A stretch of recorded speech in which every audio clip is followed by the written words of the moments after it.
দেশনেত্রী বেগম খালেদা জিয়া তিনি আবারও নেতৃত্ব দিবেন, আবারও উদ্বুদ্ধ করবেন এবং এই জাতির যারা শত্রু তাদের বিরুদ্ধে কণ্ঠের সকল শক্তি দিয়ে তিনি বরাবর যেভাবে তার কণ্ঠের ধ্বনি, তার শব্দ, সাহসী উচ্চারণে বাংলাদেশের মানুষকে ঐক্যবদ্ধ করত, আবার তার সেই বাণী আমরা শুনবো, আবার সেই বার্তা শুনবো এবং আমরা গণতন্ত্রের নিরাপত্তা, স্বাধীনতার নিরাপত্তা, সার্বভৌমত্বের নিরাপত্তার প্রতীক হিসাবে, ভাষ্যকার হিসাবে আমরা আবার এবং খালেদা জিয়াকে আমাদের কাছে ফিরে পাবো।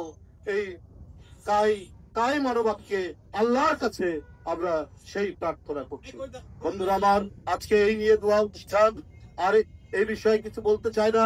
আমি শুধু একটি কথাই বলবো, সরকারের কাছে জনগণের যাতে কষ্ট হয় এই কাজ আপনারা করবেন না। আপনারা অন্তর্বর্তীকালীন সরকার, সবাই, প্রত্যেকটি গণতান্ত্রিক রাজনৈতিক দল আপনাদের প্রতি আমাদের আস্থা আছে, কিন্তু সোয়াবিনের লিটার যদি হঠাৎ করে 9 টাকা বেড়ে যায় এবং খোলা বাজারে যদি 5 টাকা হয়, তাহলে জনগণ কষ্ট পাবে, জনগণ দুঃখ পাবে।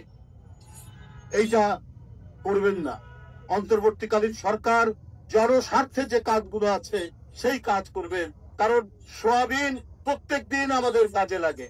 সোয়াবিন একটি কৃষি ভিত্তিক শিল্প। আজকে এই সোয়াবিনের তেল যদি প্রতি লিটারে 9 টাকা বেড়ে যায়, তাহলে আজকে মধ্যম আয়ের মানুষ, নিম্ন আয়ের মানুষ এরা কি করে বাঁচবে? খোলা বাজারে যদি 5 টাকা বৃদ্ধি পায় কি করে বাঁচবে? তাই আজকের কৃষক দলের এই দোয়া অনুষ্ঠানে আমি যে বৃদ্ধি করা হয়েছে দাম, সেটা প্রত্যাহার দাবি করে আমার বক্তব্য শেষ করছি। খোদা হাফেজ।